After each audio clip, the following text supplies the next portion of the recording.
धन धन सतगुरु तेरा ही आसरा, धन धन सतगुरु तेरा ही आसरा। आप देख रहे हैं फेथ वर्सेस वर्डिक्ट। मैं डॉक्टर मोहित गुप्ता इंसा, परम पूजनीय संत डॉक्टर गुरमीत राम रहीम सिंह जी इंसा के अनुयायी, उनकी सोच व सच्चाई इस फेथ वर्सेस वर्डिक्ट के माध्यम से आप सभी के सामने रखते हैं। तो आप सभी का आज के इस लाइव सेशन में बहुत बहुत स्वागत है जी। धन धन सतगुरु तेरा ही आसरा।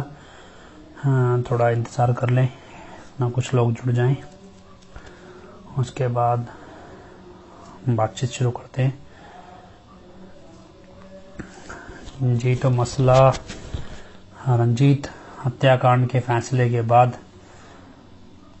फैली गई भ्रांतियों का है, अलग अलग मसलों का है। और जिस जोर शोर से आपकी नाम चर्चाओं में एलईडी स्क्रीन लगा के बकायदा आपको एक नाटककार वकील के बयान सुनाए जा रहे हैं, तो नाटककार ही कहेंगे क्योंकि लास्ट मोमेंट पे सिर्फ फेसबुक के लिए ही हायर किए गए हैं।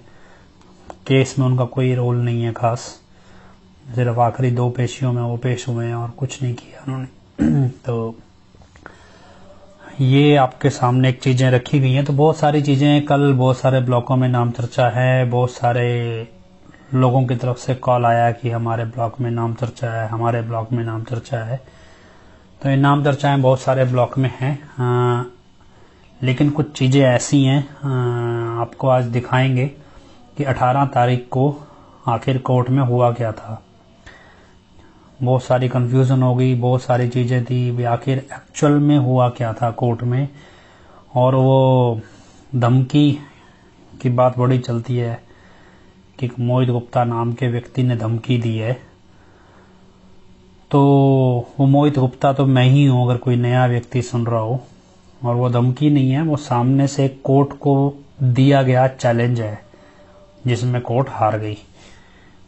ये चैलेंज दिया गया कोर्ट को, सामने से चुनौती दी गई है हिंदी भाषा में कहें तो। और सामने से आओ जिसने आना है। ये क्या ड्रामा है जो कोर्ट में चल रहा है। एक्चुअल में कोर्ट, सुनारिया जेल का प्रशासन, पिताजी का वकील और सीबीआई के वकील मिलके खिचड़ी पका रहे थे। अब तो केस ही खत्म हो गया वहां से। तो खिचड़ी पका रहे थे, उस खिचड़ी का हमें पता चल गया और उस खिचड़ी की जानकारी हमने दे दी सबको। मैं तुम जो खिचड़ी पका रहे हो वो हमें पता है, लेकिन अब कल को कैसे साबित करेंगे कि हमें पता है भी तुमने खिचड़ी पकाई है। इसलिए एक डॉक्यूमेंट को कोर्ट के रिकॉर्ड पे देना जरूरी था, और वो कोर्ट के रिकॉर्ड पे डॉक्यूमेंट फैसले से पहले दिया जाना चाहिए था, इसलिए वो दिया गया और वो रिकॉर्ड पे चढ़ा भी। ठीक है, तो आप आज कुछ इम्पोर्टेंट चीज आपको दिखाऊंगा मैं स्क्रीन पे। अभी तक आपको एडम ब्लॉक ने नहीं दिखाई है। 8 पेज का एक बयान आया था पिताजी का जेल से। 8 पेज का एक बयान जेल से पिताजी का आया था। हालांकि उसका इंग्लिश वर्जन आपने देख लिया होगा, उसमें जजमेंट की कॉपी के अंदर जिनको मालूम है ऑनलाइन उन्होंने पढ़ लिया होगा। लेकिन हिंदी में जो वो बयान लिखा गया था, उस बयान की कॉपी हमने आपके लिए निकाली है। तो उस बयान की कॉपी आपको दिखाएंगे। तो जो लोग आपके साथ अभी नहीं जुड़े हैं उनको जोड़ लीजिएगा, क्योंकि ये कॉपी इतनी, हालांकि उसका एक ही पेज मैं तैयार कर पाया हूं। अभी 8 पेज का बयान है, एक ही पेज में तैयार कर पाया हूं, लेकिन उस एक पेज में इतना कुछ है कि आपको समझ आए कि ये खेल कहाँ से खेला जा रहा है और कैसे खेला जा रहा है। तो आपके साथ जो लोग हों जानकार, तो आप 2-4 मिनट लें तो उनको जोड़ लें साथ में, कि आपको एक इम्पॉर्टेंट चीज मैं दिखाऊंगा आज स्क्रीन पे जी। तो सबसे पहली बात कि ये आपको एक सवाल आपके मन में हमेशा, हाँ पेज पे भी डाल देंगे उसको, स्क्रीनशॉट उसके सारे डाल देंगे। 3 स्लाइड मैंने तैयार की हैं आपके लिए प्रेजेंटेशन में। वो तीनों स्लाइड आपको उसके फोटोग्राफ्स डाल देंगे हम उस पे फेसबुक पे लाइव के बाद। एक चीज आपको समझ में आए कि 2007 से ये मसला चला कोर्ट के अंदर, ट्रायल 2021 में आके अब अक्टूबर में ये खत्म होता है। 2007 से 2021 तक एक आदमी आपके सामने आया हो ये बताने भी आखिर ये केस है क्या, इस केस में क्या चल रहा है, क्या सीबीआई ज्यादती कर रही है और क्या ज्यादती नहीं कर रही है, ये सारी चीजें आपको बताने कोई नहीं आया। फैसले के बाद बता के क्या साबित करना चाहते हैं। और सबसे इंटरेस्टिंग बात यह है कि जो वकील आपको स्क्रीन पे दिखाए जा रहे हैं, ये वकील सिर्फ आखिरी की 2 और 3 पेशियों में पेश हुए हैं, जिन 2 और 3 पेशियों के अंदर एक पेशी में दोषी करार दिया गया है और दूसरी पेशी के अंदर ये सजा सुनाई गई है। बाकी 2 पेशियों में सजा सुनाई गई है। तो उससे पहले 2 पेशियों में ये पेश हुए हैं। पूरे कितने साल ये केस चला है, उसमें कहीं ये वकील नहीं थे। अब ये वकील एक्चुअल में कुछ नहीं है, इनके पास कोई व्यक्ति नहीं था जो इस बात की जिम्मेदारी ले सके कि ये केस भी हमने क्यों जानबूझ के हारा।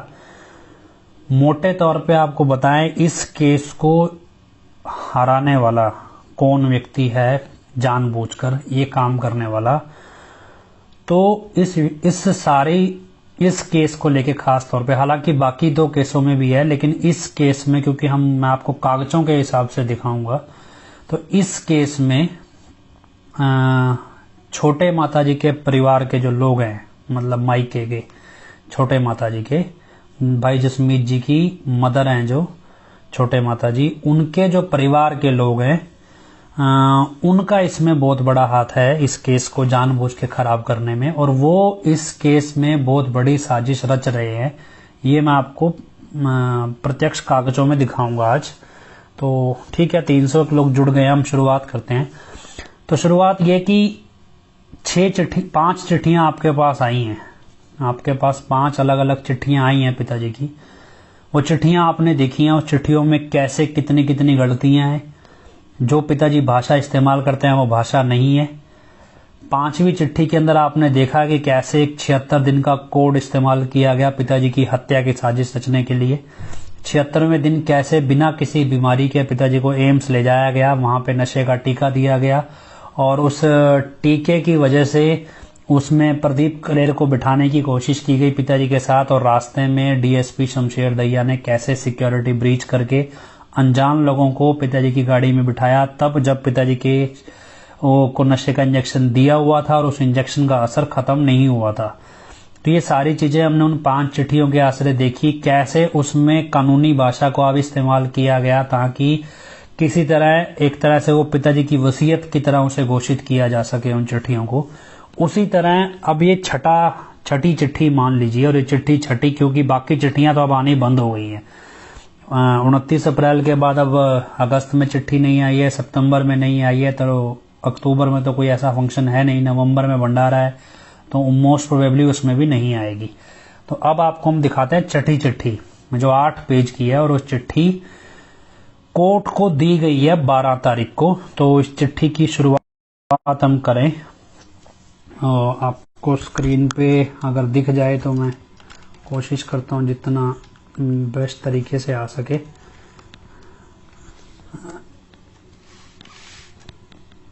चलिए, लाइट का रिफ्लेक्शन है जी, तो इसको जूम किया जाए थोड़ा, फिर शायद थोड़ा आसान हो जाएगा।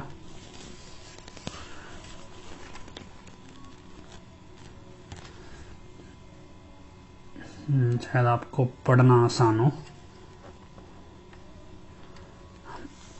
जी, अब इस चिट्ठी को जरा पढ़ना शुरू कीजिए। मैं संत गुरमीत राम रहीम। अब इसमें क्या है, नीले अक्षरों में ब्लॉक्स बने हुए हैं, नीले अक्षरों में आपको बॉक्स दिखाई देंगे। ये बॉक्स क्या है, ये स्पेलिंग मिस्टेक है, ये मतलब लिखने में गलती की गई है। अब जरा इसको पढ़ना शुरू कीजिए। मैं संत गुरमीत राम रहीम। रहीम पिताजी अपने नाम के स्पेलिंग लिखना नहीं जानते हैं, मतलब रहीम शब्द है। सिंह इंसान चेला संत शाह सतनाम सिंह जी महाराज। डेरा सच्चा लिखा जाता है, तो क्या पिताजी को सच्चा सौदा भी लिखना नहीं आता है? तो डेरा सच्चा सौदा सिरसा हरियाणा का रहने वाल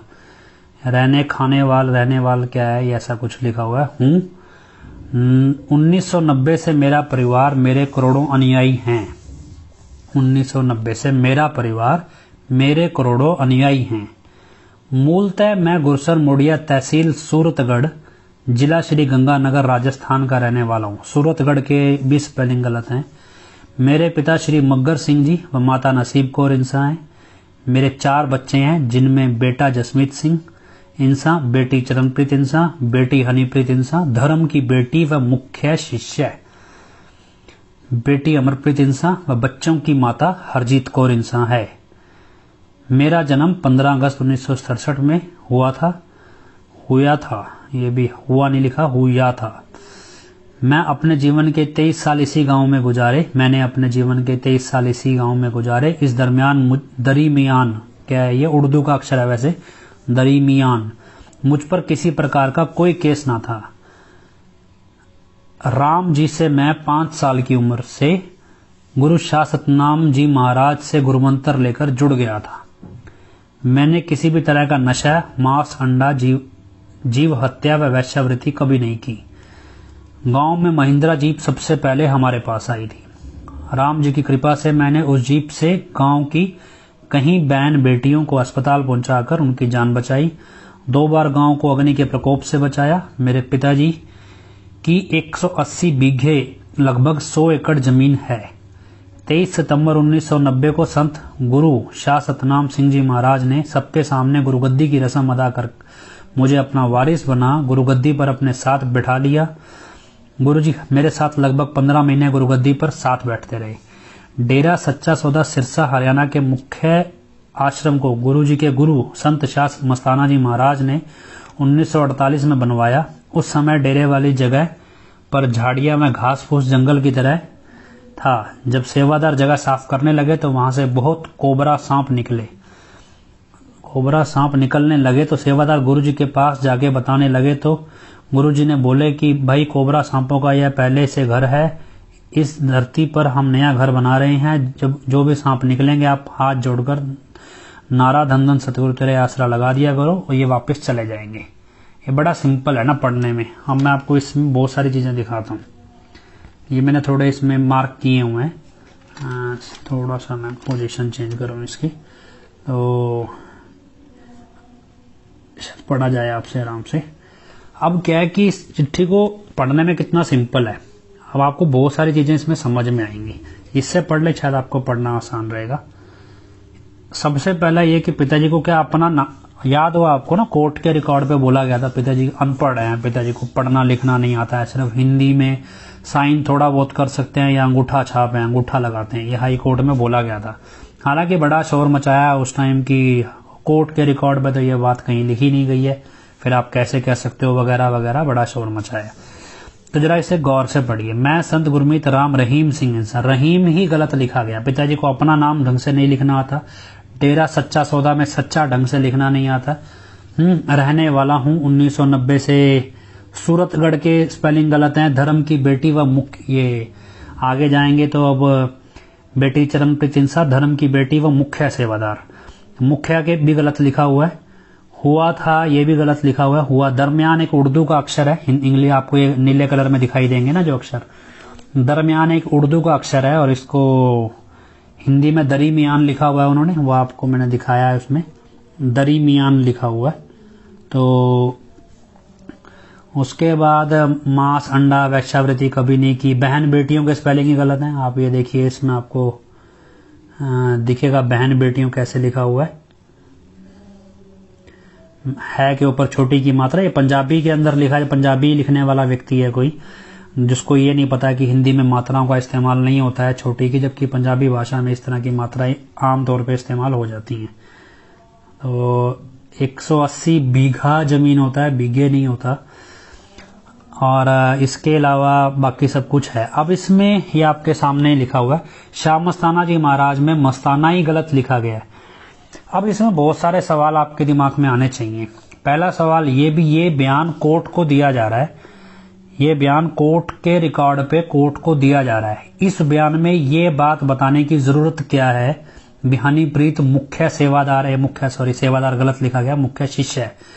हनीप्रीत एक मुख्य शिष्य है, ये बात बताने की जरूरत क्या है भी, ये इंपॉर्टेंट है। सेकंड, इसमें ये बात बताने की क्या जरूरत है कि 100 एकड़ जमीन है हमारे पास, ये बात भी बताने की कोई जरूरत नहीं है। तीसरा इसमें कि महिंद्रा जीप सबसे पहले पिताजी के पास आई, इस बात का इस केस से क्या ताल्लुक है, में महिंद्रा जीप पिताजी के पास सबसे पहले थी।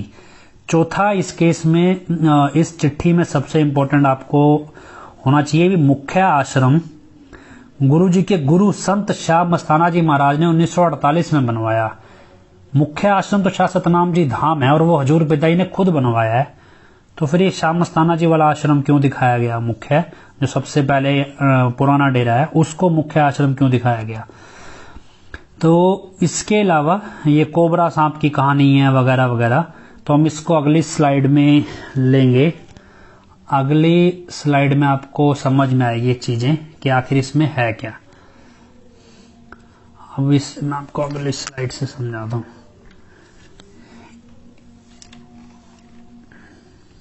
थोड़ा सा जूम आउट कर ले जी। अब इसमें देखिए, मैं संत डॉक्टर, पिताजी के नाम के साथ डॉक्टर लगता है, मैं संत डॉक्टर गुरमीत राम रहीम सिंह इंसान आना चाहिए था। चेला संत, परम पिताजी के नाम के साथ कभी भी संत नहीं लगाया जाता डेरे में। परम पिताजी के नाम के साथ या तो बेपरवाह शाह सतनाम सिंह जी महाराज लिखा जाता है या फिर परम पिता शाह सतनाम सिंह जी महाराज लिखा जाता है। तो संत शाह सतनाम जी महाराज नहीं लिखा जाता, क्योंकि मस्ताना जी महाराज के नाम के साथ भी परम संत लिखा जाता था और हजूर महाराज जी के नाम के साथ सिर्फ संत शब्द इस्तेमाल होता है और परम पिता जी ने उन्हें उपाधि दी, लेकिन परम पिता जी के नाम के साथ परम पिता लिखा जाता है या फिर बेपरवाह लिखा जाता है। और इसके अलावा मूलतः, अगला आगे आप लाइन पढ़ेंगे अगले पैराग्राफ में, मूलतः मैं श्री गुरुसर मोडिया के नाम के साथ श्री, ये कानूनी तौर पर श्री इस्तेमाल होता है रिकॉर्ड्स में, ऐसा नहीं है कि नहीं होता है श्री। उसके बाद आगे आता है मेरे पिता, ये मैंने आपको पैरेलल साथ साथ इसमें दिखाऊंगा, अगर मैंने ठीक भी किया हुआ है इस तरफ, ये आपको मैं उस पर डाल दूंगा। अब इसमें क्या लिखा जाता है? मग्गर सिंह जी बापूजी का नाम है, तो सचखंड वासी सरदार श्री मग्गर सिंह जी लिखा जाता है, मतलब मेरे पिता श्री मग्गर सिंह जी हैं, सचखंड वासी सरदार श्री मग्गर सिंह जी। अब बापूजी के नाम के साथ तो श्री लिख दिया, माता जी के नाम के साथ ना आगे जी लगाया ना आगे श्रीमती लिखा, तो बापूजी के नाम के साथ श्री भी लगाया जी भी लगाया। उसके बाद धर्म की बेटी व मुख्य शिष्य, मुख्य शिष्य इसलिए क्योंकि अपने को पता है कि डेरे के अंदर कोई भी मुख्य शिष्य होता नहीं है। पिताजी बोलते हैं चाहे हमारे साथ हमारी माई क्यों ना खड़ी हो, हम उस पर भी उसकी भी गारंटी नहीं लेते। तो फिर ये मुख्य शिष्य क्यों है? क्योंकि अब ये टारगेटेड है बिहानीप्रीत को गद्दी के ट्रैक पे ले जाना है और ये चिट्ठी किसी न किसी दिन सामने आएगी, और इसलिए पहले दिखा देते हैं आपको ताकि जिस दिन आएगी आप समझ जाएं। अब ऊपर देखेंगे, बेटा जसमीत सिंह इंसान, बेटी चरणप्रीत कौर इंसान, चरणप्रीत का बहन का नाम चरणप्रीत कौर इंसान है और अमरप्रीत कौर इंसान लिखा जाता है, ठीक है। उसके बाद आगे आप चलें, ऊपर देखेंगे आप तो परम पिताजी का नाम लिखा जाता है परम संत शाह सतनाम सिंह जी महाराज, लेकिन जब आप इधर आएंगे इस हिस्से में, ये जो हिस्सा आपको एरो दिखाई देगा, तो ये यहाँ पे सिंह जी महाराज, शाह सतनाम जी महाराज है, शाह सतनाम सिंह जी महाराज आना चाहिए था। अब एक चीज और देखिए आप, यहाँ पे लिखा है राम जी से मैं 5 साल की उम्र में गुरु शाह सतनाम जी महाराज से गुरुमंत्र लेकर जुड़ गया था। मतलब राम जी और शाह सतनाम जी महाराज अलग अलग हैं। दरअसल ये एक कॉन्सेप्ट है कि हजूर पिता जो हम डेरा सच्चा सौदा की फिलॉसफी में गुरु ईश्वर से भी बढ़ के होता है, ये डेरा सच्चा सौदा की फिलॉसफी है। लेकिन इस फिलॉसफी में शाह सतनाम सिंह जी महाराज को एक जरिया दिखाया गया राम जी से जुड़ने का, जबकि हजूर पिताजी परम पिताजी को ही ईश्वर मानते। और मस्ताना जी महाराज ने तो कह ही दिया था भी जिस सतनाम को दुनिया ढूंढ रही है वो हमने सबके सामने प्रकट कर दिया। फिर ये राम जी अलग से कौन आ गए जब शाह सतनाम सिंह जी महाराज ही सब कुछ हैं। ये एक्चुअल में एक प्रोपेगेंडा है कि आपको अलग दिखाना है, भी एक आम इंसान दिखाना है, भी एक पिताजी को एक बड़े संत की, परम संत की पदवी से हटा के एक आम इंसान की श्रेणी में लेके आना है। भी सिर्फ एक ये प्रचारक है, धर्म प्रचारक, कोई ऐसा नहीं है क्योंकि अवतारी पुरुष हैं। तो उस आम कैटेगरी में लाने के लिए परम पिताजी का भी जो लेवल है वो छोटा कर दिया गया है इसमें। और इसके अलावा गांव में महिंद्रा जीप सबसे पहले हमारे पास आई थी। और इधर मैंने आपसे पहले कहा भी 100 एकड़ जमीन का ब्यौरा और महिंद्रा जीप सबसे पहले आई थी। ये क्यों? दरअसल ये रईसी दिखाई गई है, वे पिताजी कितने अमीर हैं, और अमीर हैं तो उस अमीर में भी जो केस में जुर्माना लगाया जाए वो बढ़ा चढ़ा के लगाया जाए। भी इतने अमीर हैं, 100 एकड़ जमीन इतनी है, मतलब 1970 के अंदर जो महिंद्रा जीप खरीद सकते हैं भी उतने अमीर लोग हैं, और आज कितने अमीर होंगे तो 31 लाख तो भर ही सकते हैं। तो ये एक्चुअल में उस लेवल का ऑरा भी दिखाया। दूसरा, कल को अगर हनीप्रीत को अपना पैसा दिखाना हो तो ये भी दिखा सके कि पिताजी से मुझे इतना पैसा मिला है, तो ये उस ट्रैक पे है। अब इसमें देखिए 23 सितंबर 1990 को गुरु शाह सतनाम सिंह जी महाराज ने सबके सामने गुरुगद्दी की रस्म अदा कर मुझे अपना वारिस बना गुरुगद्दी पर अपने साथ बैठा लिया। वारिस शब्द परम पिताजी ने हजूर महाराज जी को जब गुरुगद्दी दी थी तो ये बोला था कि हम इन्हें अपना रूप बना रहे हैं, वारिस नहीं बनाया था। परम पिताजी ने कहा था हम थे, हम हैं, हम ही रहेंगे, हमारा वारिस नहीं है आगे, ये वारिस नहीं है, अभी हम ही पहले थे, हम ही अब हैं, हम ही रहेंगे। वारिस क्यों है? क्योंकि अब रूहानियत के वारिस को वारिस में कन्वर्ट करना है और कुछ नहीं है। अब कोर्ट को रंजीत हत्याकांड के मसले से इस बात में क्यों इंटरेस्ट है कि 15 महीने गुरुगद्दी पर साथ बैठते रहे? ये इसलिए भी हनीप्रीत की भी कुर्सी पिताजी के साथ कई बार फिल्मों वाले मसलों में लगती रही, तो वो 15 महीने वो भी दिखा देगी कि मैं भी देखो लगातार कुर्सी पे बराबर बैठती रही और परम पिताजी भी बराबर बैठते रहे। तो ये सब कुछ क्या कानूनी तरह से एक्चुअल में पिताजी की वसीयत बनाई जा रही है एक तरह से, ये और कुछ नहीं है। इसको वसीयत की निगाह से देखना शुरू कीजिए कि वारिस, पिताजी ने वारिस नहीं बनाया था, अपना रूप बनाया था परम पिताजी ने, और उसके बाद 15 महीने गुरुगद्दी पे साथ बैठते रहे। इसका इस केस से क्या संबंध है? इसके अलावा आपको पता है भी श्यामस्ताना जी महाराज ने ये वचन किए भी तीसरी बॉडी में हम आएंगे, ये सब कुछ होगा, हम ये करेंगे। अब यहां लिखा है मुख्य आश्रम को गुरु जी के गुरु संत श्यामस्ताना जी महाराज ने बनाया। मतलब अगर कल को कोई शाही परिवार डेरे की किसी उस पर दावेदारी करने लगे, उसमें भी ये बात क्लियर की भी हजूर पिताजी ने कुछ नहीं किया है, जबकि शासतनाम जी धाम हजूर महाराज जी ने बनाया है और वही डेरे का मुख्य आश्रम है। इसके अलावा 1948 में श्यामस्ताना जी धाम नहीं बना था, ये आपको बताएं। श्यामस्ताना जी धाम की जगह वहां पे एक कुटिया बनाई थी परम श्यामस्ताना जी महाराज ने, और उसके आसपास कंटीली झाड़ की बाढ़ की गई थी। 1948 में डेरा शुरू हुआ था, लेकिन वहां आश्रम नहीं बना था। जगह थी जहां बाढ़ की गई थी, बिल्डिंग वगैरह कुछ नहीं खास बनी थी, बाद में बनी थी। लेकिन क्या है कि ये क्योंकि इसको कानूनी तौर पे एस्टैब्लिश करना है, इसलिए इस कॉन्सेप्ट को यहां लाया गया। अब आगे इसको जरा कुछ चीजें हैं। अब एक चीज सबसे इंटरेस्टिंग आपको पढ़नी है जो मैं आपकी स्क्रीन पे आपको दिखाऊंगा। ये आपका थोड़ा सा अगर पुर्जा खोल पाए दिमाग का, जरा इस चीज को पढ़े। आप एक लाइन सोचिए अपने दिमाग में। मान लो आप बोल रहे हैं, कोई भी किसी का कमेंट पढ़ लेते हैं। मान लो भी मेरे सामने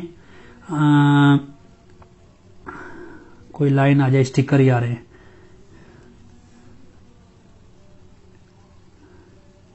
कुछ कमेंट लिखा आ जाए तो इस चीज को आप पढ़ के फिर आपको समझे क्या है। मान लो डेरा की गद्दी पर बैठने की बहुत बड़ी साजिश रची जा रही है। अब इसको गौर से समझिए। एक लाइन है, मैं उसे बोलूं डेरा की गद्दी पर बैठने की साजिश रची जा रही है, ये एक लाइन है। अब ये लाइन मैं किसी को लिखवा रहा हूं, वो कैसे लिख रहा है? गद्दी बैठने की साजिश रची जा रही है। अब मैंने किसी को बोला गद्दी बैठने की साजिश रची जा रही है, वो कहेगा नहीं नहीं नहीं नहीं, इसमें पहले लिखो डेरा की गद्दी पर बैठने की साजिश रची जा रही है। मतलब ये सेंटेंस किसी को बोला जा रहा है। अब जरा इसमें क्या लिखा है? धरती हम नया घर बना रहे हैं। क्या लिखा है? धरती हम नया घर बना रहे हैं। ये क्या मतलब है? मतलब ये चिट्ठी लिखने वाला जो भी व्यक्ति है, इसको कोई बंदा बोल के बता रहा है। उसने बोला इस धरती पर हम नया घर बना रहे हैं। जब आप ये चिट्ठी खुद अपने हाथ से कोई लिखेगा, उसे पता है मैंने सेंटेंस कहां से शुरू करना है। धरती हम नया घर बना रहे हैं, ये क्या मतलब है? इसका मतलब पीछे से कोई आदमी बोल रहा है भी लिखो इस धरती पर हम नया घर बना रहे हैं। इस और पर उसे सुनाई नहीं दिया लिखने वाले को। उसने क्या लिखा? धरती हम नया घर बना रहे हैं। फिर उसको बाद में बोला गया यहाँ पे इस लिखो और उसके बाद पर लिखो। इसका मतलब ये चिट्ठी डिक्टेट की गई है। ये चिट्ठी किसी ने बोली है और दूसरे व्यक्ति ने लिखी है। ये चिट्ठी का सिंपल सा ये मतलब है। अब ये चीज मैं आपको बार बार दोबारा दिखाऊं, आपको समझ आना चाहिए। किसी भी सेंटेंस को आप बोले, जैसे ये गलतियों से भरी चिट्ठी मैनेजमेंट भक्तों के मुंह पर भिगोकर तमाचे हैं। अब ये लाइन है, जैसे प्रीत सोमल इंसान ने कमेंट लिखा हुआ कोई, मैं लिखूं गलती चिट्ठी मैनेजमेंट भक्तों के मुंह पर तमाचे हैं, ये क्या मतलब है? अगर मैं खुद ये बात लिख रहा हूं तो मैं ऐसे ही नहीं लिखूंगा, मैं सेंटेंस अपना सोच समझ के शुरू करूंगा।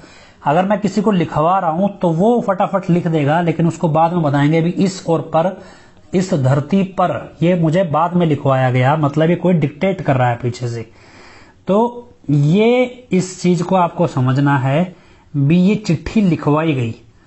अब मसला ये सिर्फ इतना है, ये पहले पेज को ही देख लें। अब ये चिट्ठी आप इसकी हैंडराइटिंग मिला लेना, ये वो 5 चिट्ठियां जो अब तक आई है ना, उन्हीं 5 चिट्ठियों से ये हैंडराइटिंग मेल खाती है सारी की सारी। हालांकि ये चिट्ठी कोर्ट के रिकॉर्ड पे है, ऐसा नहीं है कि चिट्ठी हमारे पास वैसे ही है। और आपको जानकारी के लिए आपको बताएं कि अब ये केस डिसाइडेड है और इस चिट्ठी को कोई भी आदमी कोर्ट से निकलवा सकता है।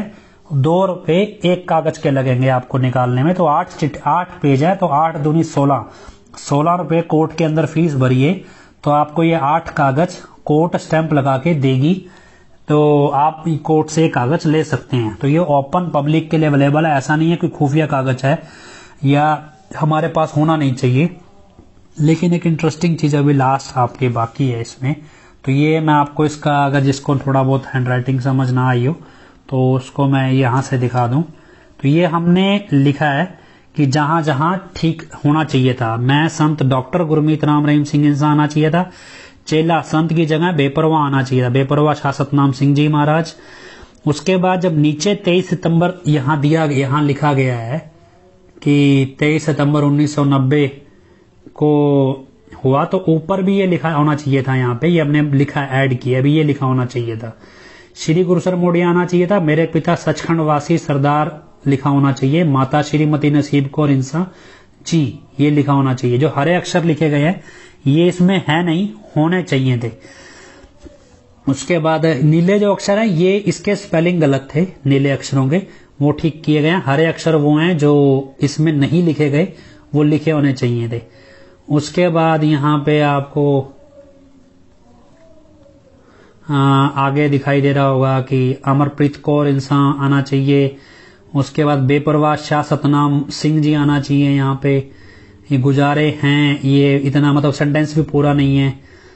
और 23 सितंबर संत गुरु शाह सतनाम सिंह जी, बेपरवाह शाह सतनाम सिंह जी महाराज ने मुझे अपना रूप घोषित किया था, मतलब परम पिता ने अपना रूप घोषित किया था, ना कि वारिस बनाया था। ये बात आप 2 चीज पल्ले बांध लें।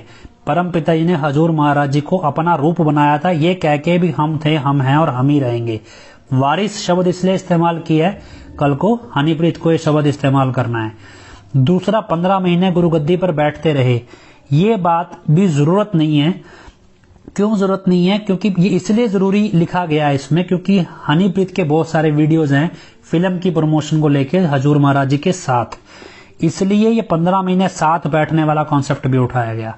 1948 में जो मुख्य आश्रम है वो 1948 में नहीं बना था डेरे का, मुख्य आश्रम 1992 या 93 में बना था। ये आपको पता हो मुख्य आश्रम जो है।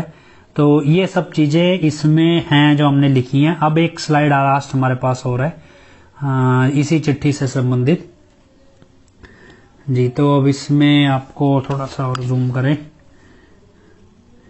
इसमें एक चीज हमने लिखी है कि सच्चा, सेकंड लाइन में सच्चा जो शब्द है, 1 मिनट थोड़ा ज्यादा हो गया, सच्चा, सेकंड लाइन में सच्चा शब्द लिखा गया। एक नीचे जब आएंगे लास्ट पैराग्राफ में, वहां ऊपर सच्चा अक्षर जो है वो गलत, स्पेलिंग गलत है, नीचे वो सही किए गए हैं। ऐसे ही जब अलग अलग जगह संत शब्द होना, एक तरफ बोला गया है कि मेरा परिवार मेरे करोड़ों अन्यायी हैं, दूसरी तरफ मेरे 4 बच्चे हैं, मतलब ये दोनों अलग अलग चीजें होगी।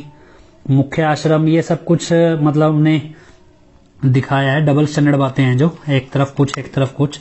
अब इसमें कुछ फैक्ट्स हैं जो आपको याद रखने हैं, वो फैक्ट्स मैं इसमें आपको लिख के दिए हैं। हालांकि ये सारे स्क्रीनशॉट्स हम आपको फेसबुक पे दे देंगे। इसमें क्या, डेरा सच्चा सौदा में शाह सतनाम सिंह जी महाराज के नाम के साथ या तो बेपरवाह लिखा जाता है या फिर परम पिता लिखा जाता है, लेकिन संत शब्द का इस्तेमाल नहीं होता। श्यामा तानाजी महाराज के नाम के साथ या तो बेपरवाह लिखा जाता है या फिर परम संत लिखा जाता है। अकेला संत शब्द सिर्फ हजूर महाराज जी के लिए ही इस्तेमाल होता है। पूज्य गुरु जी के लिए राम और शासत नाम सिंह जी महाराज एक ही हैं, जबकि पत्र में राम और शासत नाम सिंह जी महाराज को अलग अलग दिखाया गया। मतलब इस पत्र को आप पढ़ेंगे, इसमें लिखा है भी राम जी से मुझे शासत नाम सिंह जी महाराज ने जोड़ा गुरु मंत्र देके। मतलब पिताजी तो सिर्फ शासत नाम सिंह महाराज को ही सब कुछ मानते थे, परम पिताजी को। राम जी अलग से कहां से उतरे हैं? तो इसमें ये अलग सा कॉन्सेप्ट दिया गया है। और अगले सेंटेंस में हमने लिखा है भी शासत नाम सिंह जी महाराज ने हजूर महाराज जी को अपना रूप बनाया था, ना कि अपना वारिस बनाया था। वारिस शब्द हजूर महाराज जी के लिए इस्तेमाल नहीं होता।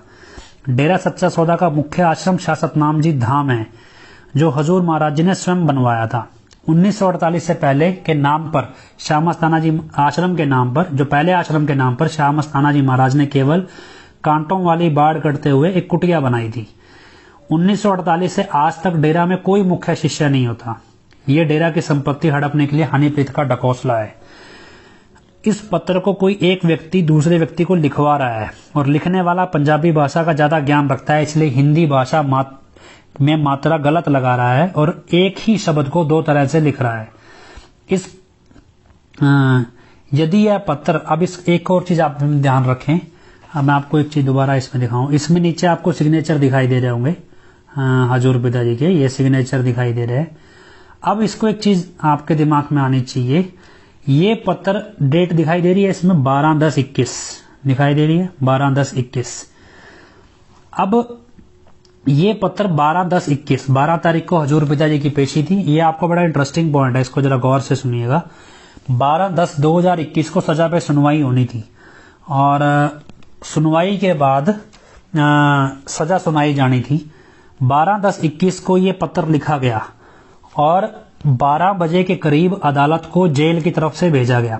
जेल का कोई भी डॉक्यूमेंट, आप ध्यान रखिए, कोई भी आप में से बहुत से लोग जेल गए होंगे पंचकुला वाले मसले में या किसी में भी, जेल से कभी कोई डॉक्यूमेंट अगर कोर्ट के रिकॉर्ड पे चढ़ता है कोई कैदी की तरफ से, तो उस डॉक्यूमेंट पे जेलर अपनी स्टैंप लगाता है, अटेस्ट करता है भी हाँ जी मैंने ये पुष्टि करी है भी ये कैदी ने लिखा है, तो जेल से स्टैंप लगती है, अटेस्ट होती है।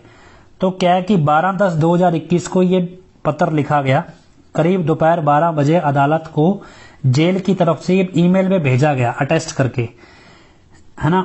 लेकिन जो ये पत्र हमारे पास है इस पे तो जेलर के साइन है ही नहीं। अगर जेल से अटेस्ट करके भेजा गया तो जेलर के साइन होने चाहिए थे। अगर जेलर के साइन हुए बिना ये कागज हमारे पास आ गया, इसका मतलब पिताजी के लिखने के बाद और जेलर से तक पहुंचने से पहले क्या ये लेटर किसी और के हाथ में गया था जिसने इस लेटर को बदल दिया, या फिर जेलर ने जो लेटर कोर्ट को भेजना था वो कोई और था और रास्ते में ये लेटर बदल दिया गया।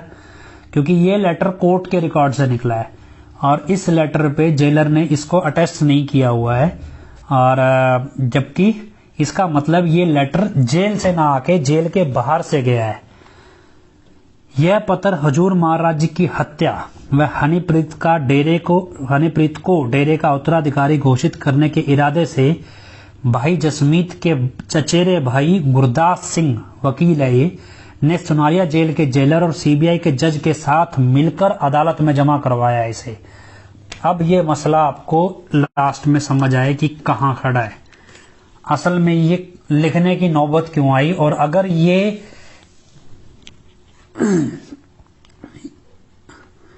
लिखा क्यों गया और इस मसले को कोर्ट के रिकॉर्ड पे चढ़ाने की जरूरत क्या थी।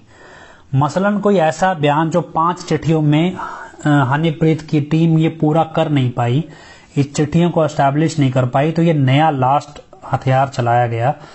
अब क्योंकि पिताजी ने तो ये बयान लिखा ही नहीं है, तो फिर ये बयान कोर्ट के रिकॉर्ड पे पहुंचा कैसे और कोर्ट ने इसे सच कैसे मान लिया। ये एक बड़ा सोचा समझा प्लान था। तो इस प्लान को मैं आपको बड़े तरीके से दिखाता हूं कि कैसे प्लान था और कैसे इसे एग्जीक्यूट किया गया। और 1 मिनट का टाइम मुझे दिए, मैं इसे खोल लूं।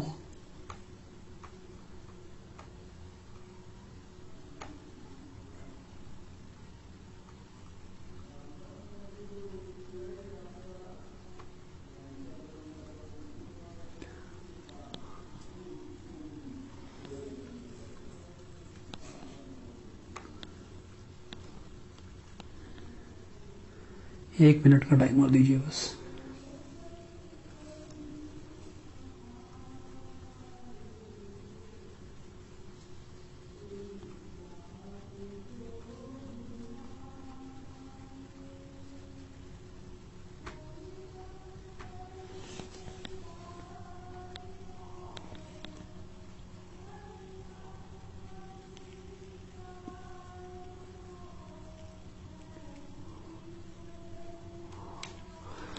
जी, तो मैं आपको स्क्रीन पे ही दिखाऊं, थोड़ा सा आपको अंदाजा हो जाना चाहिए भी क्या है ये मसला।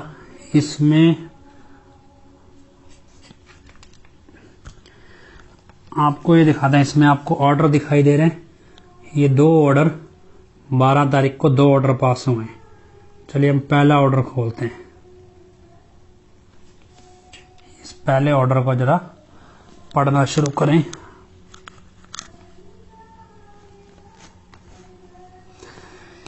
पहले चलो ये लाइन पढ़ लें, इसके बारे में बाद में जिक्र करेंगे।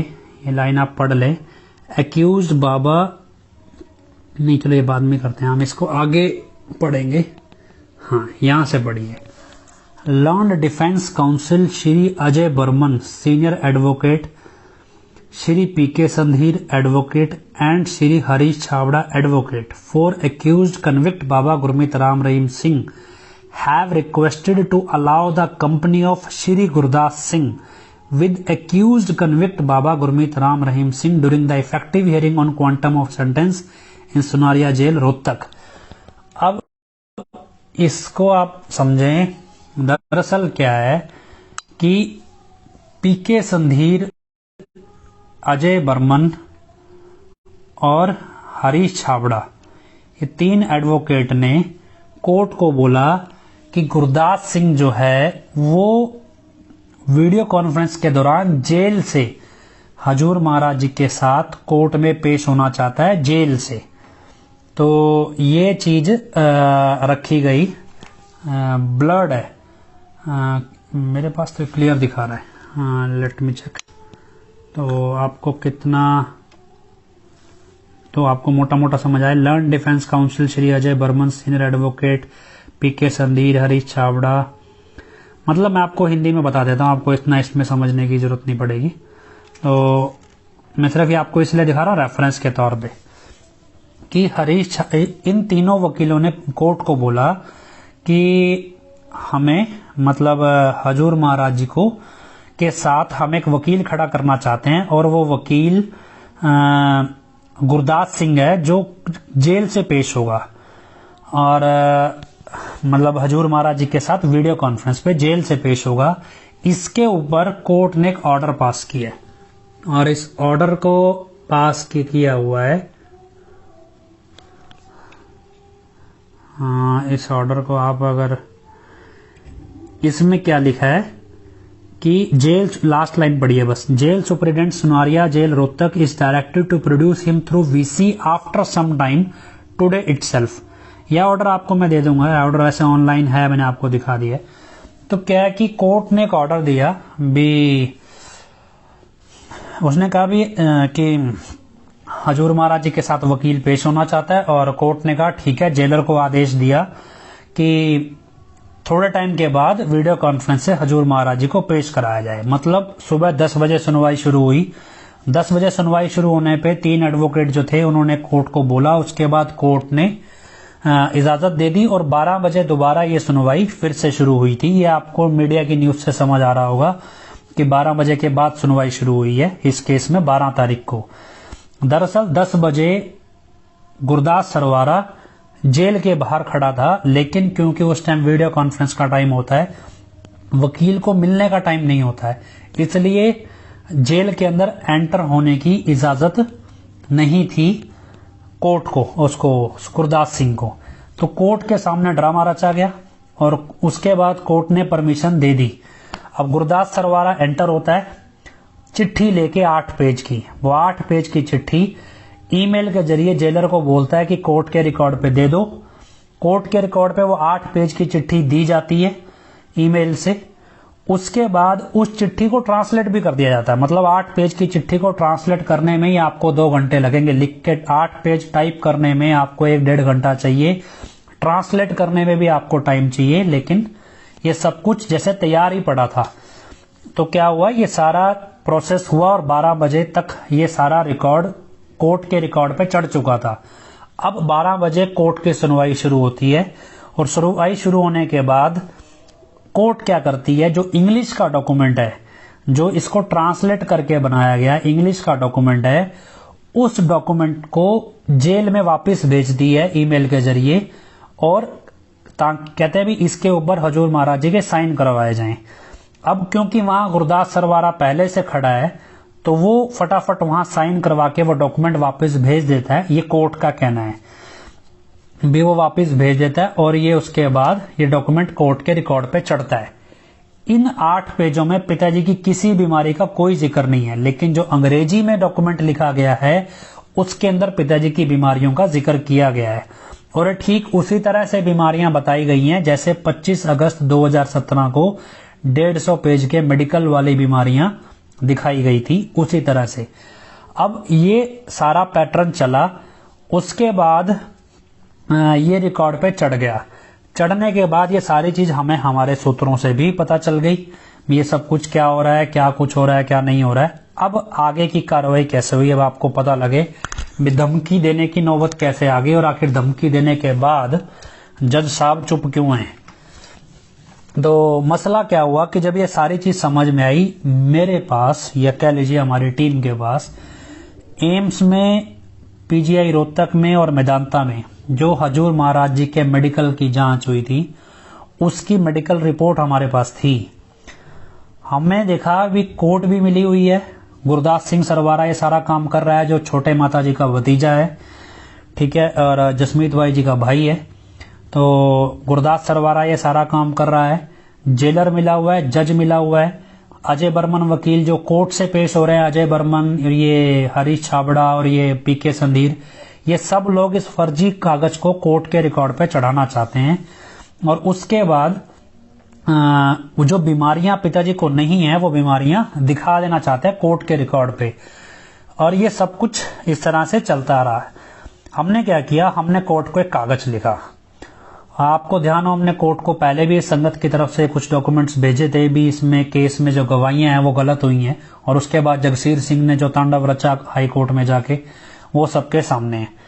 अब हमने एक डॉक्यूमेंट तैयार किया, उस डॉक्यूमेंट में हमने लिखा भी जो बीमारियां पिताजी को दिखाई गई हैं, दरअसल जो पीजीआई, एम्स और मेदांता का मेडिकल रिकॉर्ड है उसमें जो पिताजी को बीमारियां दिखाई गई हैं वो बीमारियां छोटी हैं, जैसे सिर के किसी हिस्से के बाल उड़ गए, हल्का बहुत जैसे सुन्न हो जाते हैं हाथ, कई बार थोड़े थोड़े हाथ सुन्न हो रहे हैं, ये छोटी मोटी कोई स्किन की प्रॉब्लम है, ये सब चीजें उस मेडिकल रिकॉर्ड में थी। शुगर बीपी है लेकिन वो भी काफी कंट्रोल में है।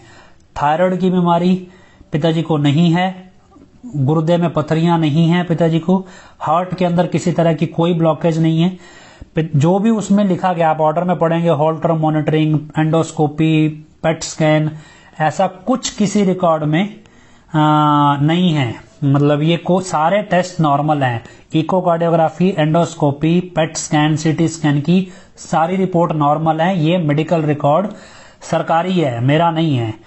हमने कोर्ट को कहा भी ये सारा रिकॉर्ड फर्जी चढ़ाया गया है, ऐसा हो नहीं सकता भी एक आदमी जो उसे बीमारी खुद को है वो बीमारी तो वो कोर्ट को बता नहीं रहा है, जो बीमारी उसे नहीं है वो बीमारी कोर्ट को क्यों बता रहा है। एक्चुअल में जो कोर्ट ने हॉस्पिटलों ने लिख के दिया वो तो नहीं बता रहा है, वो दूसरी कोई क्यों बताएगा जो बीमारी उसे नहीं है। इसका मतलब ये, और कोर्ट के ऑर्डर के मुताबिक अब मोटे तौर पर समझिए कि पिताजी, जैसे मैं कैमरे में सामने बैठा हूं, आप उधर से बैठे हैं, तो अगर हम वीडियो कॉल पे है तो बातचीत चल रही है।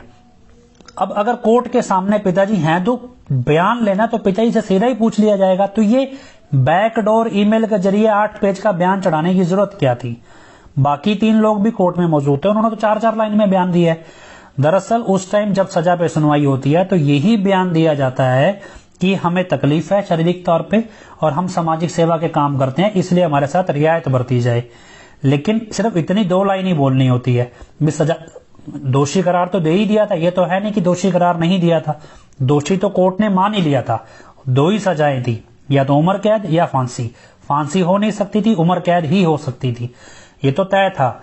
लेकिन अब मसला क्या, हमने कोर्ट के रिकॉर्ड पे दे दिया। अभी कोर्ट क्या कर रही है, वकीलों के साथ मिलकर जबरन कानूनी तौर पे पिताजी का फर्जी मेडिकल रिकॉर्ड कोर्ट के रिकॉर्ड पे चढ़ा रही है। पिताजी ने जो बयान नहीं दिया है उस बयान को भी कोर्ट के रिकॉर्ड पे जबरदस्ती चढ़ाया जा रहा है। और उसके बाद ये सारी साजिश कैसे हो रही है, ये तमाम जानकारी हमने कोर्ट के रिकॉर्ड पर रख दी, ये चेतावनी देते हुए भी कोर्ट को ये बात समझ भी आ रही है, पता भी है, और ये 5वीं क्लास के बच्चे को ये बात समझ में आ जाए, इतनी सी बात, और कोर्ट को ये बात समझ आ रही है, सबको पता है, बावजूद इसके कोर्ट ऐसा कर रही है। इसका मतलब हमारा मानना है कि कोर्ट इस भ्रष्टाचार में बराबर मिली हुई है। हम सिर्फ ये सुनिश्चित करना चाहते थे, अगर कल को ये बात मैं आपको आज बोल रहा हूं, अगर ये बात मैं आपको आज ना बोलता, मतलब ये बात अगर कोर्ट के रिकॉर्ड पे ना हो और मैं आपको बोल दूं, तो आप कहोगे भी ये तो तब बोलना था कोर्ट को, अब बोलने का क्या फायदा है। इसलिए कोर्ट के रिकॉर्ड पे एक डॉक्यूमेंट ऐसा रखना जरूरी था, भी कल को जब ये केस दोबारा खुलेगा तो सुशील कुमार गर्ग बराबर इस केस में दोषी पाया जाएगा। ये आप इसको गौर से समझिए। ये डॉक्यूमेंट इसलिए कोर्ट के रिकॉर्ड पर चढ़ाना जरूरी था, सजा सुनाने से पहले, कि जो भ्रष्टाचार कोर्ट कर रही है वो समाज में जग जाहिर है, और उसकी चेतावनी कोर्ट को लिखित में दी गई नाम के साथ भी आप ये गलत कर रहे हो, और ये आपको चेतावनी दी जाती है, और हमारा मानना है भी आप भ्रष्टाचार के तहत ये सब कुछ कर रहे हो, और इसके लिए सैकड़ों करोड़ रुपया साध संगत से लिया गया है। ये सारी जानकारी कोर्ट को दी गई। उसके बाद कोर्ट का अब मसला क्या हुआ, अब उसके बाद आता है कोर्ट ने क्या किया। अब कोर्ट की सुनवाई कैसे हुई वो भी आपको बताते हैं। ये जो बता रहा है ना ये अजय वर्मन है, तो क्या पैसे देके कुछ ही बुलवा लो, वकील तो क्या है कहीं बुलवा लो, कोर्ट में तो ये कुछ बोल नहीं रहे हैं। कोर्ट में तो आपके सामने है कैसे ये फर्जी बयान कोर्ट के रिकॉर्ड पे चढ़ाया जा रहा है। असलियत में क्या हुआ वो भी सुनिए। हालांकि मैं वहां कोर्ट में नहीं था, लेकिन कुछ शुभचिंतक हमारे आप जैसे हैं जो हमें जानकारी पहुंचा देते हैं। क्या हुआ था कि कोर्ट में जैसे ही ये सुनवाई शुरू हुई तो जज ने पिताजी से पूछा, क्या आप किसी मोहित गुप्ता को जानते हैं। हालांकि मैं नहीं था वहां पे, ये भी सुनी सुनाई बात है, लेकिन उन लोगों ने सुनाई है जो कोर्ट में थे। जज ने पिताजी से पूछा भी क्या आप मोहित गुप्ता को जानते हैं। पिताजी ने बोला भी किस मोहित गुप्ता के बारे में बात हो रही है, मैं ये नहीं जानता। तो उसके बाद जज ने बोला मोहित गुप्ता आपका कोई शिष्य है। बोले होगा। उसके बाद बोला भी उसने एक चिट्ठी लिखी है हमें, और वो आपके केस से संबंधित चिट्ठी कोर्ट को लिखता रहता है, और कोर्ट में जो गवाहियां हुई हैं उसके ऊपर कमेंट करता रहता है। पिताजी ने बोला भी इस चिट्ठी के बारे में मुझे किसी तरह की कोई जानकारी नहीं है। उसके बाद जज साहब ने बोला कि भी ये चिट्ठी में मुझे धमकी दी गई है। तो अब ये बात जज साहब ने पिताजी को बोली भी इस चिट्ठी में मुझे धमकी दी गई है। तो पिताजी ने बोला भी इस चिट्ठी के बारे में मुझे कोई जानकारी नहीं है, अगर आपको लगता है इसमें आपको धमकी दी गई है तो आप इसकी सीबीआई जांच करा लें। उसके बाद पिताजी ने पूछा भी इस चिट्ठी में ऐसी क्या धमकी दी गई है। तो जज ने बोला कि मैं इसके बारे में आपको नहीं बता सकता, इसमें क्या लिखा गया है। तो उसके बाद जज ने पिताजी को बोला कि मोहित गुप्ता आपका शिष्य है, चेला है, आप इसे समझाओ कि ये ऐसी चिट्ठियां ना लिखा करे। तो पिताजी ने आगे से जवाब दिया भी आप हमें वीडियो कॉन्फ्रेंस करने की इजाजत दे दो, हम इसे समझा देंगे कि ऐसा ना किया करे। तब जज ने बोला कि मेरे जुरिडिक्शन में ये नहीं है, मैं इसकी इजाजत मेरे हाथ में नहीं है देना, ये सरकार के हाथ में आपको इस तरह की इजाजत देना। तो हजूर महाराज जी ने कहा भी फिर इस चिट्ठी से संबंधित मैं कुछ नहीं जानता हूं और मैं कुछ नहीं कर सकता हूं। इसके बाद अब कहना कि आपको बड़ा रिकॉर्ड पे ऑर्डर दिखाते हैं ना ये, तो मैं आपको उन्हीं का ऑर्डर दिखाता हूं जो ये आपको ऑर्डर दिखाते हैं। अब ये मीडिया में चिल्ला रहे हैं क्या जी हमने क्या किया, हमने कहा भी देखो जी इसके ऊपर तो ये पहले भी ऐसे करता है, इसके ऊपर 50,000 का जुर्माना लग चुका है वगैरह वगैरह XYZ। तो ये सारी चीजें हैं। अब कोर्ट ने क्या किया, धमकी है ना, वो धमकी है। आप मानो ना मानो, हम कह रहे हैं हमने चेतावनी दी है कोर्ट को। आप धमकी कहो ना कहो, मैं ओपन कह रहा हूं ना कैमरे पे कि मैंने चेतावनी दी है, मुझे पता था कोर्ट गलत कर रही है। अब ये ऑर्डर है, इस ऑर्डर को आप देख रहे हो, in the order of Shri Sushil Kumar Garg special जज प्रेजेंटेड ऑन ये डिसाइडेड ऑन दिस 18, तो ये 18 तारीख का ऑर्डर है। अब इस ऑर्डर को जब आप पढ़ेंगे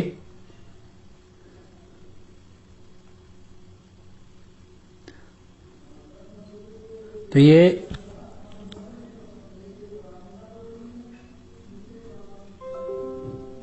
इस ऑर्डर के लास्ट में आप जाएंगे ना,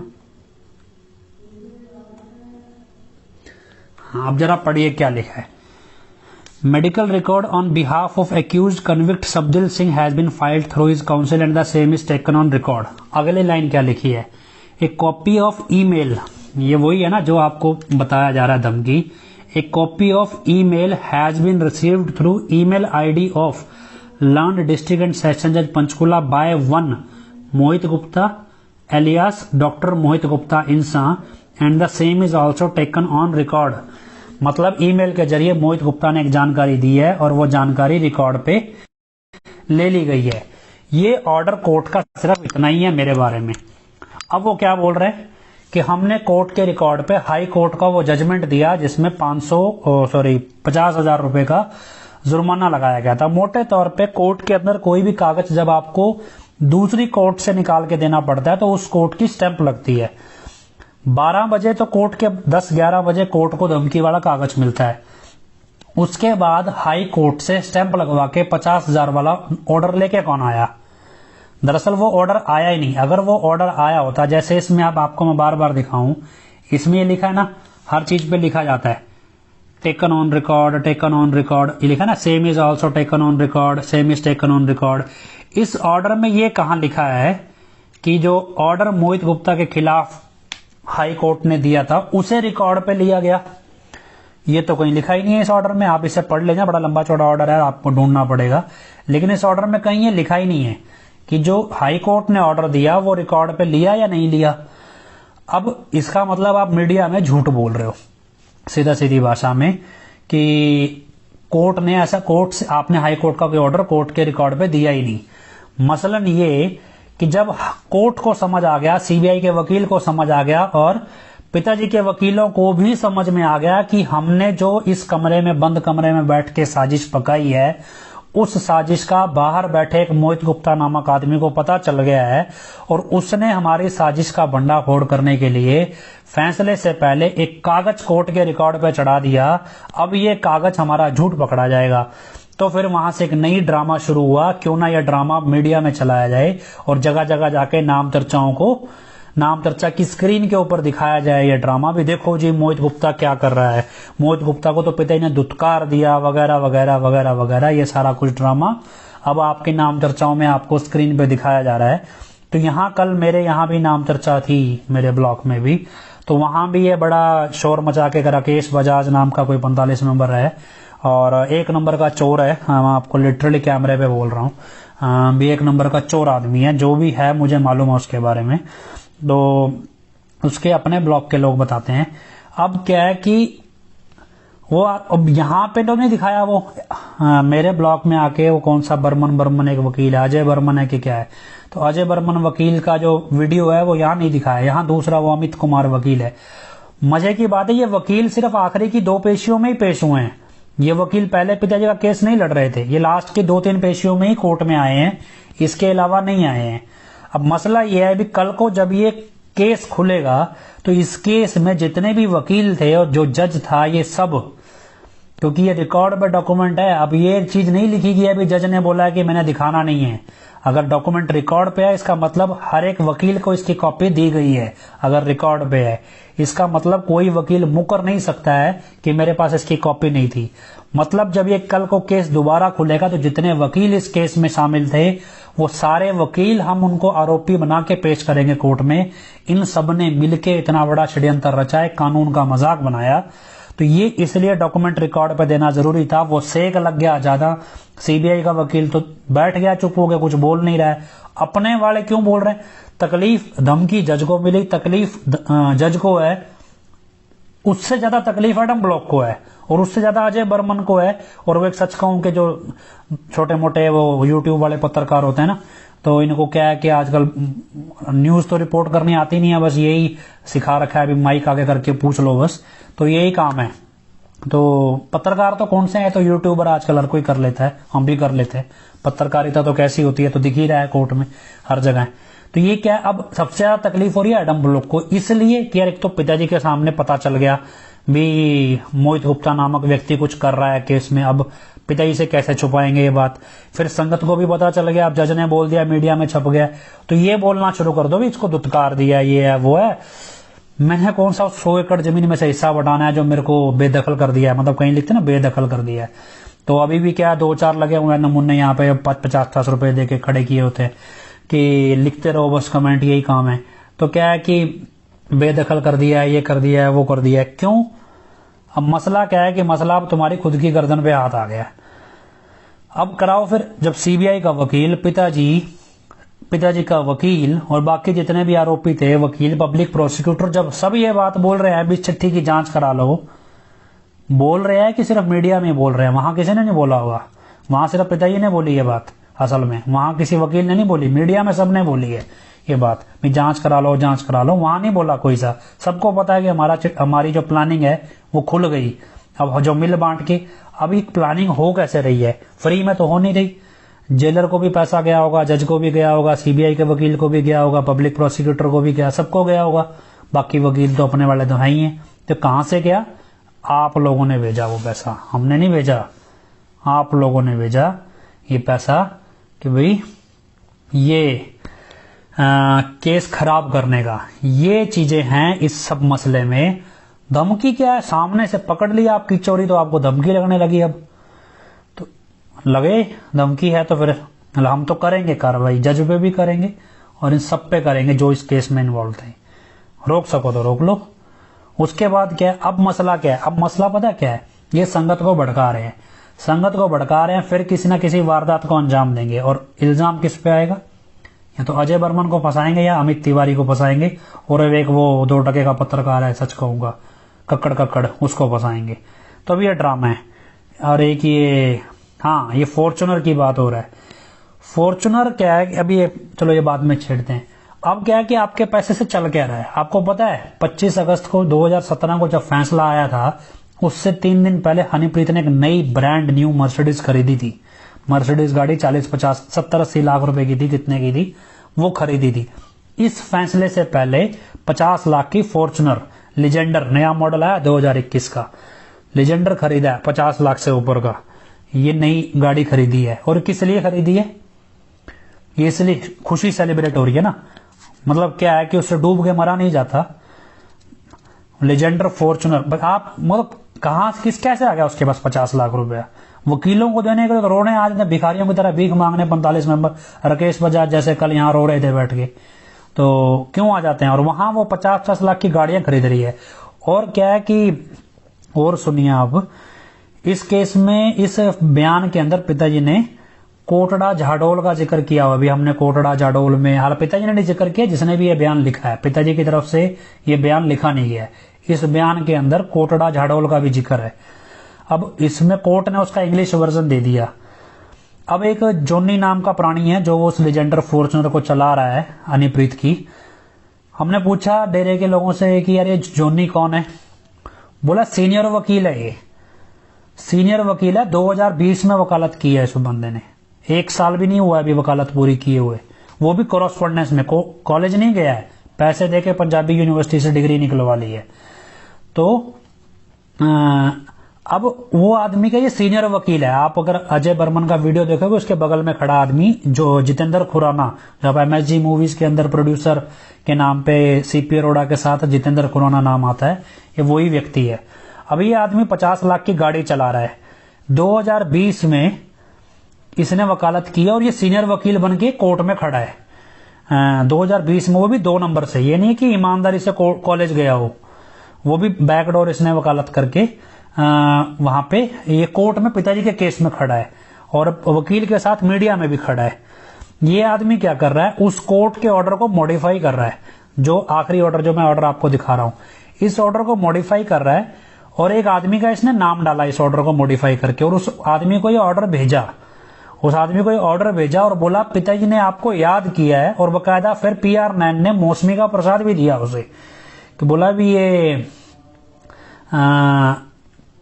ये ऑर्डर, ये पिताजी ने तेरा ख्याल किया, अपने बयान में तेरा नाम लिया है और ये तेरे को मौसमी का प्रसाद भेजा है। उसने मुझे भेज दिया, बोला यार मेरे को तो पिताजी ने याद किया। मैं कहा तेरे को ऑर्डर दिया किसने? बोला जॉनी ने। तो जॉनी कौन है? जो बर्मन के साथ खड़ा है। मतलब ये टुच्ची हरकतें कर रहे हो, इस काम की वकालत करी है आपने भी, ऑर्डर को मॉडिफाई करके लोगों से फिर से पैसे ऐंठ लो, मतलब उसको मौसमी का प्रसाद दे रहे हो। क्यों? क्योंकि वो आपके खिलाफ गवाही ना दे दे। वो ऐसा व्यक्ति है जो आपके खिलाफ गवाही दे सकता है, तो भी आपके खिलाफ गवाही ना दे दे, तो इसलिए उसको आपने ऑर्डर मॉडिफाई करके दे दिया। ये कॉन्सेप्ट कहां से सीख रहे? ये वकालत है जो पंजाबी यूनिवर्सिटी ने सिखा के भेजी है, ये दलाली है। अब गुरु के वचन को गलत प्रस्तुत करना बहुत बड़ा पाप है। गुरु के वचन क्रिएट करके मजाक बना देना उससे बड़ा पाप है। गुरु का ही मजाक बना देना ये कितना बड़ा पाप है। और इनको क्या लगता है मजाक चल रहा है ये सब, ठीक है। और चलने दो, कहना बहुत सारे एफिडेविट है, और आजकल क्या है वो देसी घी खा के नेता चिल्लाने लगते हैं एफिडेविट एफिडेविट। तो क्या है वो एफिडेविट आपको बताएं जो पंचकुला दंगे को लेके आपने बयान जमा कराया है हमारे पास, काफी गिनती में है। ये पूरा अलमारी पीछे दिखाई दे ना कबड़, ये पूरा भरा हुआ है, और बहुत सारे संजीव झा जी के पास भी पड़े हैं। अब क्या है उस एफिडेविट की अब जरूरत आन पड़ी है, क्योंकि अभी तक क्या था चार्ज फ्रेम नहीं हुआ था, लेकिन अब चार्ज फ्रेम हो गए हैं।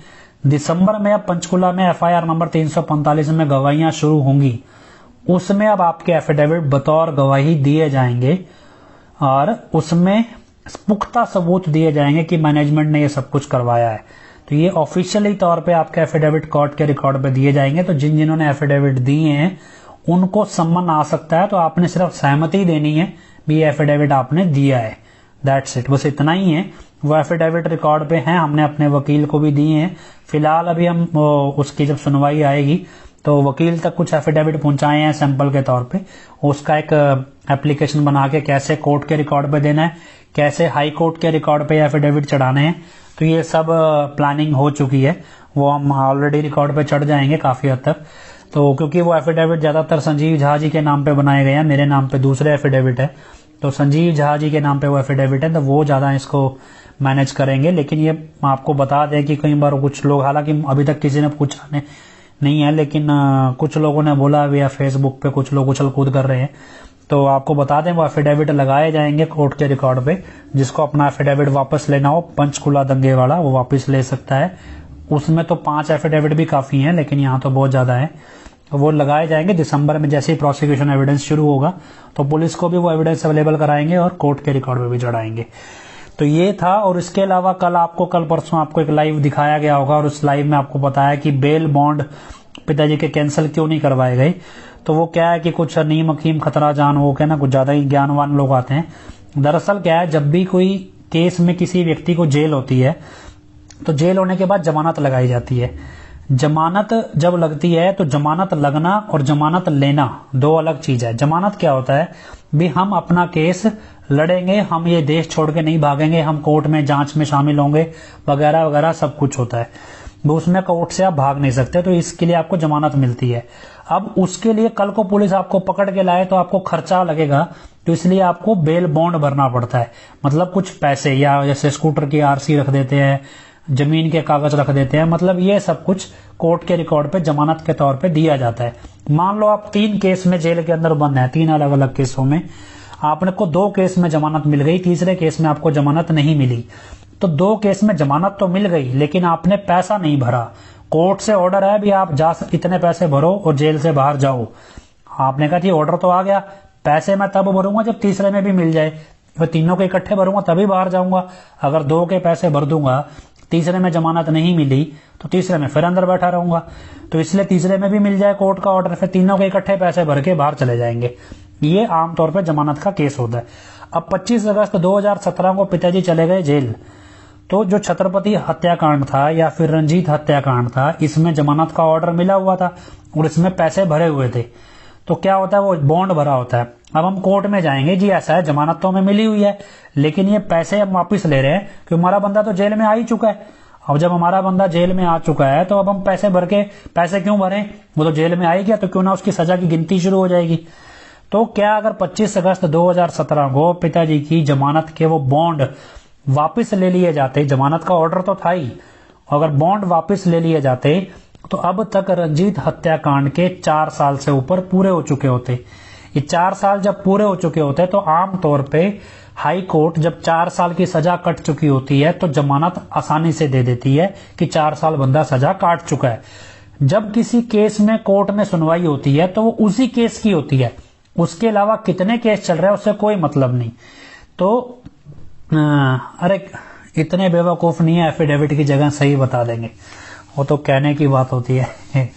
इतना बेवकूफ नहीं हूं, मैं कहूंगा इसी अलमारी में तो इसी में ही मिलेंगे, नहीं वो एफिडेविट यहाँ जैसे जहां भी है वो सुरक्षित हैं जी, इतने बेवकूफ नहीं है। तो क्या है कि अब ये सब चीजें हैं, अब वो जमानत कैंसिल नहीं कराई गई। आप इस कोर्ट के ऑर्डर देखेंगे तो दोषी करार दिए जाने से पहले वाले ऑर्डर में भी ये लिखा आएगा कि accused Baba Gurmeet Ram Rahim Singh in custody on bail in this case but in custody in another case, मतलब इस केस में जमानत पे हैं और किसी और केस में जेल के अंदर बंद हैं।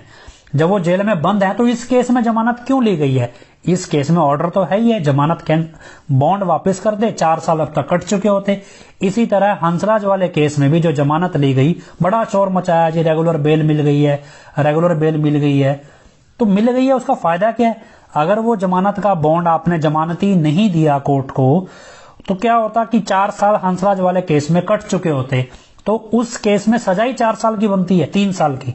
हंसराज वाले केस में अगर दोषी करार दिए भी जाएंगे पिताजी तो भी उसमें 3 साल की सजा बनती है, वो कट चुकी होती। लेकिन नहीं, हमें तो रेगुलर बेल लेनी है, हमें पिताजी को तो बाहर आने नहीं देना, तो इसलिए वो बेल ली गई। अब आपके सामने ढकोसला, देखो हमें पिताजी ने बेल दे दी, हम चमत्कार हो गया, अब सब कुछ ठीक हो जाएगा, अब हमें और पैसा दो। अब वो चमत्कार नहीं है, वो पिताजी को और फंसाया गया है ताकि अगर गलती से एक आधे केस में बेल मिल भी जाए तो दूसरे केस में अंदर हो जाए। मतलब कल को गुमनाम चिट्ठी वाले केस में बेल मिल गई, तब कहेंगे जी छत्रपति वाले केस का पहले ही सजा का पहला दिन शुरू हो गया जी। अब पहला दिन शुरू होगा, कोर्ट बोलेगा तो सजा ही 1 दिन काटी है, अभी बेल दोबारा कैसे दे दोगे, कम से कम 3 साल तो काट लो फिर देंगे बेल। बोले 3 साल, और इसका मतलब अभी तो पहला दिन शुरू होना है, अभी तो हुआ ही नहीं है। मतलब रंजीत मर्डर केस का पहला दिन कब शुरू होगा, 20 साल बाद, ये मतलब 16 साल बाद, वो होगा ही नहीं शुरू। तो बेल लगाओगे तो अपनी तरफ से क्या है, आपको मोटे तौर पे समझ आ जाना चाहिए ये सारी साजिश छोटे माताजी का परिवार, जो उनका मायका है, उनका परिवार ये सारी साजिश कर रहा है। हो सकता है वो पिताजी से किसी तरह का बदला ले रहे हैं भी, उन्होंने 23 साल की उम्र में माताजी को क्यों छोड़ दिया। हो सकता है शाही परिवार भी छोटे माताजी की वजह से पिताजी के खिलाफ खड़ा हो कि हमारे माता को छोड़ दिया, तो कोई बड़ी बात नहीं है, तभी सामने नहीं आता। तो ये क्लियर है अब कि गुरदास सरवारा ने जानबूझ के झूठा बयान जेल और जज के साथ मिलकर कोर्ट के रिकॉर्ड पे चढ़ाया, ये ओपन तौर पे एविडेंट है। इसका सबूत बनाने के लिए एक ईमेल कोर्ट के रिकॉर्ड पे दिया गया, जिसे कोर्ट धमकी माने, चेतावनी माने, चैलेंज माने, चुनौती माने, जो मर्जी माने, लेकिन अब कोर्ट के रिकॉर्ड पे वो डॉक्यूमेंट है जो कल को ये साबित कर सकता है कि ये सारी चीजें फर्जी हो रही थी और ये भ्रष्टाचार का नतीजा थी। तो ये चीजें अब तक हुई हैं। तो आज आपका टाइम जरूरत से ज्यादा ले लिया है, तो लास्ट में हम भजन ही चलाते हैं कि अरदास ही बोल रहे हैं, भजन का टाइम तो निकल गया है। धन धन सतगुरु तेरा ही आसरा, हे मालिक तुझे इलाज है, अब बहुत हो गया, तो दया में रहमत कर, तेरे प्यार मोहब्बत के राह में चलते हुए हमें कोई दुख तकलीफ ना आए, तो ऐसी रहमत बख्श और सबको सुमति दे। सुमति किसे कैसे देनी है ये तो सब जानता है, जिसको जैसे देनी है वैसे दे, वो तेरी मर्जी। धन धन सतगुरु तेरा ही आसरा, धन धन सतगुरु तेरा ही आसरा।